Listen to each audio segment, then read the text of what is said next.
오늘 본문의 말씀은요, 엘리사벳의 이야기에 등장하는 그 말씀입니다. 엘리사벳이 누구냐 하면 우리 마리아의 친척이에요. 그래서 먼저 세례 요한을 배웠던 그 사람이 엘리사벳입니다. 그 남편이 사가랴라고 하는 이 제사장이었습니다.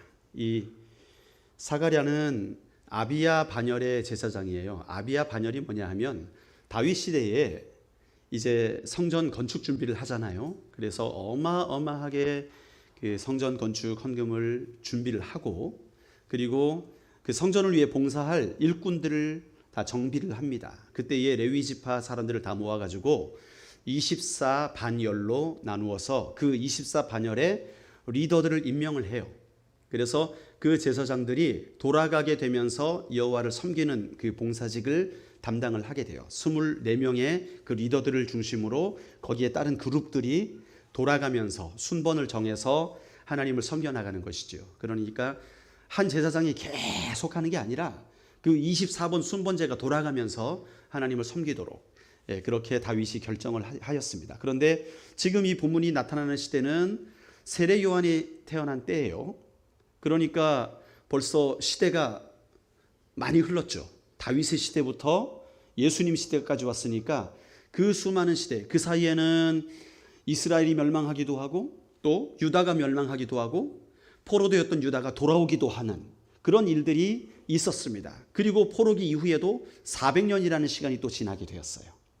그런데 그 시점에서 지금 하나님을 섬기는 제사장들이 여전히 그 반열을 따라 사가랴가 이 아비야 제사장의 반열을 따라서 그 직무를 담당하는 모습을 보게 됩니다. 어떻게 보면 참 이스라엘 백성들이요, 이 하나님을 섬긴다, 열심으로 섬긴다 하는 건요 최고인 것 같아요. 그렇죠. 수천 년 이상의 시간이 지난 거예요. 한 1300~400년 이상이 지났는데 그 세월 동안 하나님이 언약하신 말씀대로, 하나님이 명령하신 그 율법대로 그대로 나라가 없어졌든지 다시 생겨났든지 상관없이 그대로 지금 지켜나가고 있는 것을 우리가 요 한 단어로 알 수 있는 거예요. 그래서 이 사가랴가 아비야 반열의 제사장인데, 자, 이 반열, 그 반열이 차례대로 일정 기간의 의무를 이행하게 되는데, 이 본문에서는 지금 사가랴가 자기가 맡은 자리에서 그 임무를 온전히 수행을 하는 모습이 나와요. 그게 오늘 본문의 말씀입니다. 그때에 사가랴는 제단에서 제사를 드리고, 그때의 10절 말씀에 모든 백성은 뭘 합니까? 그 분향하는 시간에 밖에서 기도를 합니다. 저는 이 짧은 말씀에서 한 가지 메시지를 발견합니다.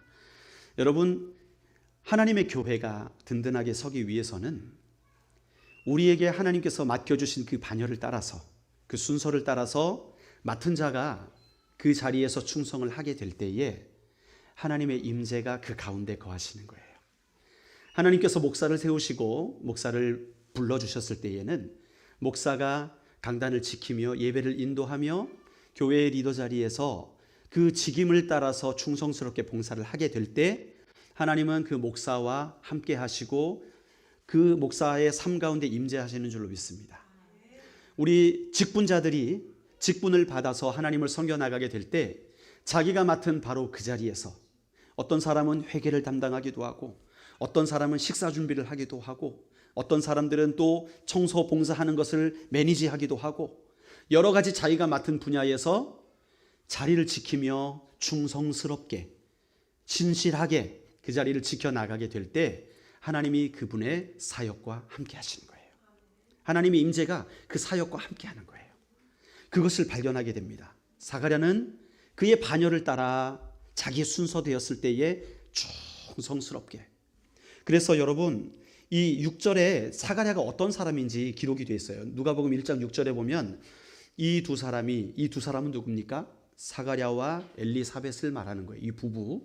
이 부부가 하나님 앞에 의인이라 주의 모든 계명과 규례대로 흠없이 행하더라. 자기에게 주어진 그 상황 속에서 하나님이 맡겨주신 그 직무를 아주 성실하게 잘 감당하는 자였다는 거예요. 그런데 그런 자에게 하나님이 임하시는데, 하나님이 임하시니까 어떤 일이 일어납니까? 주의 오실 길을 예비하는 요한을 갖게 되는 거예요. 예. 그 요한은요, 이미 구약 시대 때부터 예언됐던 사람이에요. 광야에 외치는 자의 소리가 있어 가로되 주의 길을 예비하라.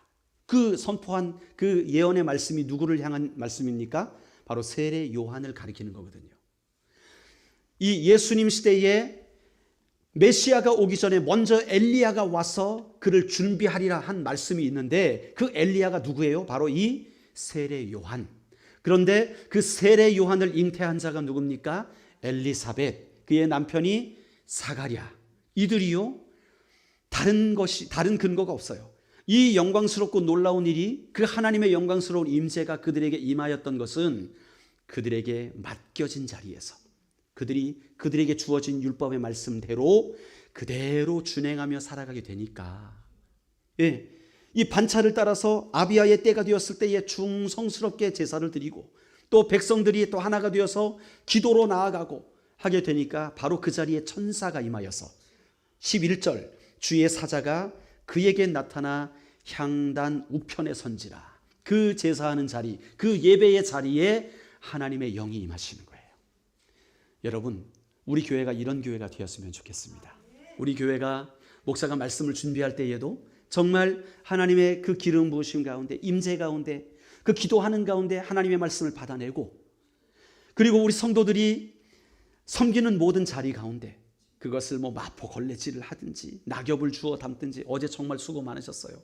예, 우리 남성 공동체 여러분들 늦게까지 양복 입고 왔다가 갑자기 대청소 해가지고 막 쭉 낙엽 여기 다 지웠잖아요. 그 많은 낙엽들을 다 지웠습니다. 한 2트럭은 지운 것 같아요.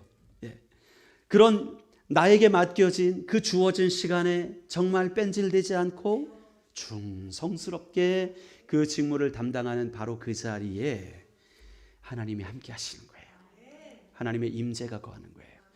여러분, 이 예배당에 앉아서 이 자리에서 찬양만 한다고, 이 자리에서 아멘하고 말씀만 듣는다고 하나님이 임재하는 것이 아니라, 주님이 여러분에게 맡겨주신 그 자리, 주님의 이름으로 나아가는 모든 자리, 그 자리에 여러분이 충성스럽게 그 일을 감당하게 될 때, 여러분, 하나님은 그 자리에서 역사하시는 거예요. 오늘 사가랴가 그렇게 충성스럽게 일하는 바로 그 자리에 주의 영이 임하셔서 예언의 말씀을 하십니다. 그런데 조금 안타까운 것은 사가랴의 믿음이 좀 모질한단지, 주의 사자가 말하는 걸 믿지 못했어요. 처음에 아들을 낳을 것이다 하니까, 제가요? 제가 나이가 몇인데, 우리 아내는 불임인데 이게 가능하겠습니까? 안 될 것 같은데요. 마치 이 아브라함의 아내 사레가 의심하였던 것처럼 사가랴도 의심을 하니까 무서운 벌이 내려지죠. 아이 낳을 때까지 말을 못하게 하십니다. 그때부터 말을 못하니 얼마나 답답하겠어요. 사가랴가 이럴 줄 알았으면 수화라도 배워놓을 걸. 수화도 못 배워놓고 갑자기 말문이 닫혔어요.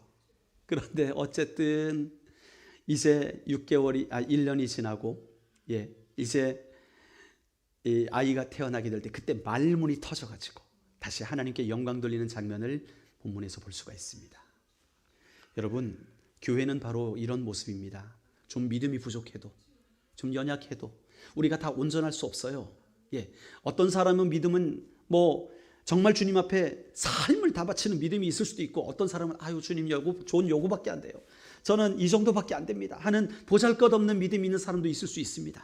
그러나 그 믿음과 상관없이 우리에게 맡겨진 바로 그 자리, 하나님께서 허락하신 바로 그 자리에서 우리가 함께 제자리를 지키고, 목사도 제자리를 지키고 성도도 제자리를 지키고 그 자리를 지켜나가게 된다면 하나님이 그곳에 임재하시는 거예요. 여러분, 목사는 충성스럽게 주님을 섬기려 하는데 협조하는 성도가 없다든지, 아니면 성도는 정말 충성을 다하여 주님을 섬기려고 열정을 다하는데 그들을 바로 먹일 목자가 없다든지, 이것은 둘 다 불행한 일이지요.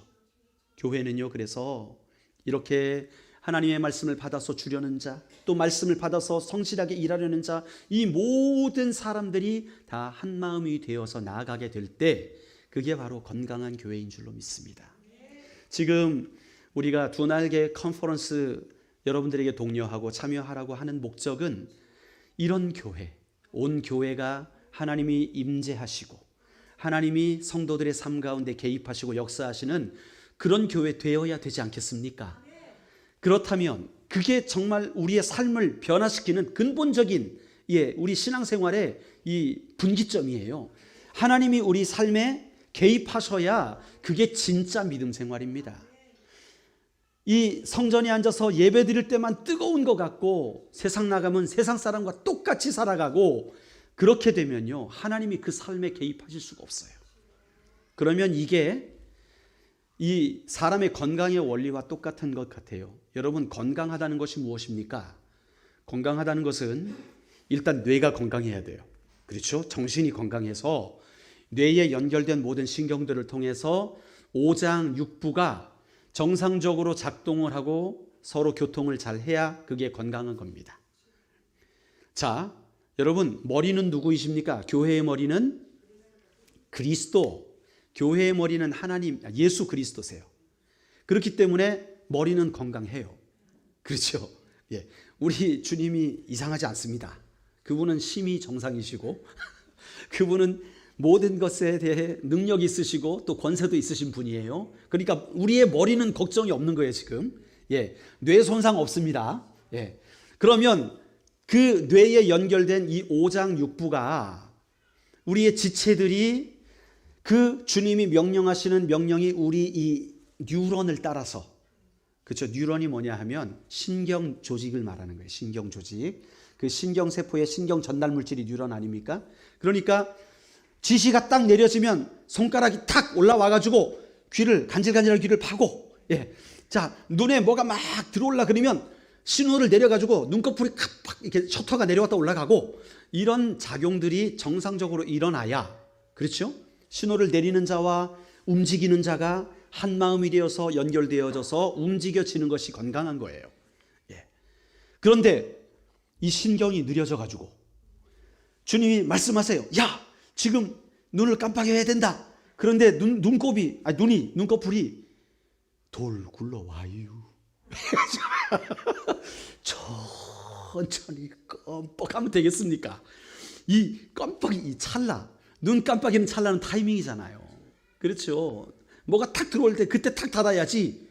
알았슈, 이제 눈을 감겠슈 하고 감으면 어떻게 되겠어요? 타이밍이 놓치잖아요. 그건 건강하지 못한 것이죠. 우리가 좀 저도 피곤하다 보면 얘는 정상적으로 이 눈을 감아라 뭐 이런 명령을 안 내리는데 눈이 달달달달달달 떨릴 때가 있어요. 달달달달달 경련이 일어나가지고 이게 몸이 지금 비정상으로 가고 있는 거죠. 그렇죠? 여러분, 그렇습니다. 교회는요, 머리 되신 그리스도께서 하나님의 말씀을 통해서 성령의 역사를 통해 신경을 전달하게 되면 그 성령, 같은 성령으로 교통하시는 저와 여러분이 모든 지체들이 하나가 되어서 그 자리에서 정상적으로 활동을 하게 되고 사역을 하게 되는 것이 바로 건강한 교회인 것이죠. 예. 많은 교회들이 건강하기를 원합니다. 그런데 실제로 교회들이 그 신경 조직의 신경 뉴런 세포, 다시 말해서 성령의 충동하심을 따라서 사역을 하는 게 아니라 본인이 하고 싶을 때 하는 거예요. 예. 그러니까 팔이 지금 이 물병을 들어가지고 입에 이렇게 물을 마시도록 해야 되는데 팔이 지금 하기 싫어요. 아무리 명령을 내려도 팔이 하기 싫어. 이게 무슨 상태입니까? 소아마비. 예. 나는 원하는데 팔이 안 움직여요. 그러니까 온몸이 힘쓰는데 팔이 안 움직여요. 그걸 소아마비라고 하지 않습니까? 여러분, 우리 교회가 2022년에 건강한 교회 됩시다. 그게 가능하려면요, 우리가 주님께 잘 연결이 되어져 있어야 돼요. 잘 연결되어져 있어서 주님이 성령을 통해 지시를 하시면 성령이 예수님의 뜻을 전하는 뉴런입니다.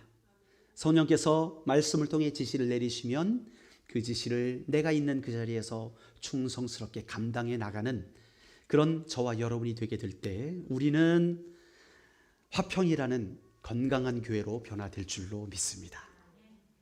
2022년 주와 함께 달려가리이다 라는 제목으로 표어를 가지고 우리가 출발을 하려고 해요. 시편 119편 32절의 말씀이거든요. 한번 띄워주시겠어요? 시편 119편 32절 말씀 같이 한번 읽어보겠습니다. 시작. 내 마음을 넓히시면 내가 주의 계명들의 길로 달려가리이다. 아멘. 주님과 함께 달려가는 것은 복된 길입니다. 그런데 그 복된 길에 여기 이 시편의 저자가 간절히 원하는 게 있어요. 그 길을 나아가기 위해서 주께서 내 마음을 넓히시면 그렇게 말씀하고 있습니다. 우리가 주님과 함께 달려가기 위해서 먼저 우리의 마음이 넓어져야 됩니다. 쪼잔해서는 안 돼요. 쪼잔한 건 뭡니까? 나만 생각하면 쪼잔한 거예요. 나 개인만 생각하면 쪼잔합니다. 그런데 쪼잔하면 주님과 함께 달려갈 수가 없어요. 내 생각만 하게 되기 때문에. 그래서 시편의 기자처럼 우리 기도합시다. 주님, 내 마음이 넓어지게 하여 주시옵소서. 정말 바다와 같이. 여러분, 바다는요, 아무리 큰 바위를 가지고 바다에다 첨벙해도 바닷물이 넘쳐나질 않아요. 그런데 조그만 컵에 자갈 하나 탁 넣어보십시오. 물이 절반은 날아갑니다. 쪼잔해서 그래요. 우리의 물이, 우리의 마음이 바다처럼 넓어져야 돼요. 넓어져야 우리가 주님이 말씀하시는 그것을 붙들고 달려갈 수 있다는 말입니다. 이 마음이 넓어진다는 것은요, 우리 힘으로 잘 안 돼요. 주님의 은혜가 우리 안에 부어져야 됩니다.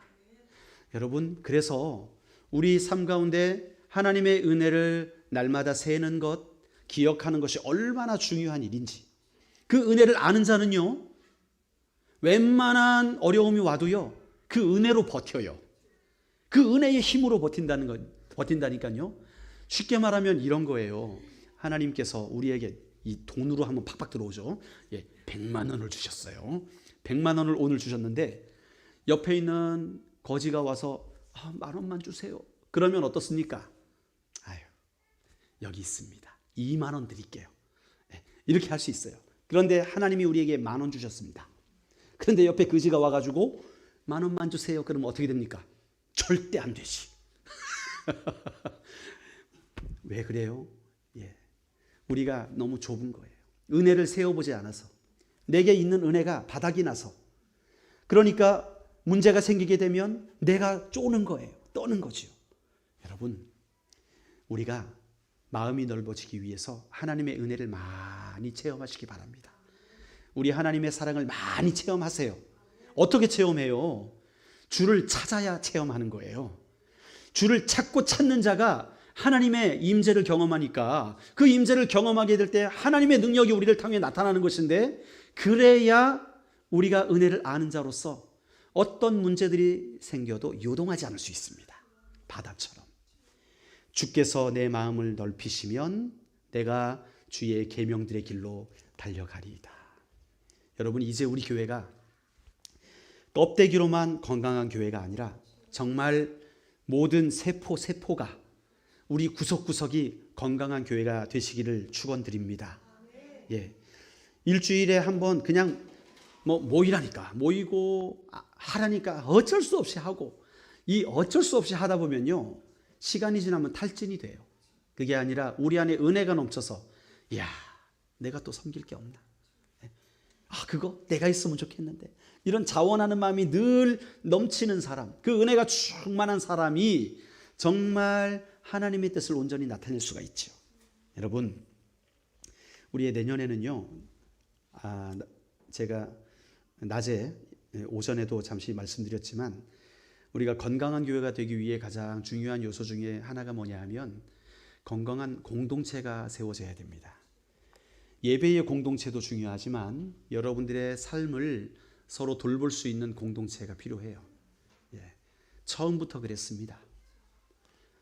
예루살렘에 예수님께서 승천하신 이후에 교회가 시작되면서 그들은 사도행전 2장 42절 이후에 보면 성령 충만하여서 날마다 모여 떡을 떼기에 힘썼거든요. 그래서 떡을 떼며 또 필요를 따라 서로를 채워주며 자기의 것을 자기의 것으로 여기지 않는다 그랬어요. 그 말이 뭐예요? 나는 있어요. 그런데 이 사람은 없어. 우리 지체가 없어. 그러면 말도 안 하고 그냥 도와주는 거예요. 삼부이자다. 그렇게 얘기 안 하고, 예, 그런 거 얘기 안 하고 그냥 섬겨주는 거예요. 그 사람도 나처럼 여기는 거예요. 예, 이런 아름다운 공동체가 존재했거든요. 그때의 그 공동체를 통해서 정말 하나님의 복음이 불같이 번져나갔습니다. 이 안디옥에 그런 교인들이 모여가지고 그런 아름다운 공동체를 이뤄가니까 세상 사람들이 이야, 우리 동네 희한한 사람들 왔다. 저 사람들 꼭 예수 같다. 그래가지고 그리스도인이라는 별명이 붙잖아요. 우리 화평교회가 세상 사람들이 이야, 저 사람들은 진짜 기독교인들이다. 이게 소문난 교회가 되시기를 축원드립니다.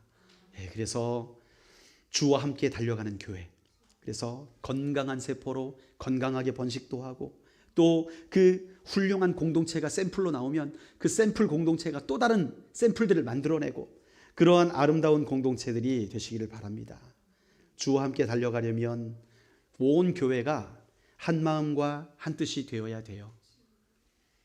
각자가 자기 맡은 부분에서 충성스럽게 살아가는 것이죠. 교회의 질서를 따라 성령의 이끄심을 따라 모든 성도가 자신의 자리를 지켜나가게 될 때 사가랴에게 주의 사자가 임하였던 것처럼 우리 화평교회에도 주의 사자가 임하게 될 줄로 믿습니다. 우리 그런 결단의 기도를 한번 드릴까요? 우리 하나님 앞에, 하나님, 우리가 주님과 함께 달려가는 자가 되길 원합니다. 우리 온 교회가 한 마음이 되어서 한 뜻이 되어서 달려가는 2022년이 되길 원합니다. 이것을 위해서 하나님, 내가 이 공동체를 위해 헌신하고 주님이 허락하신 그 자리에 정말 충성스럽게 그 사역을 감당할 수 있는 사람으로 나를 인도하여 달라고 우리 합심으로 기도하며 나가십시다. 하나님 아버지,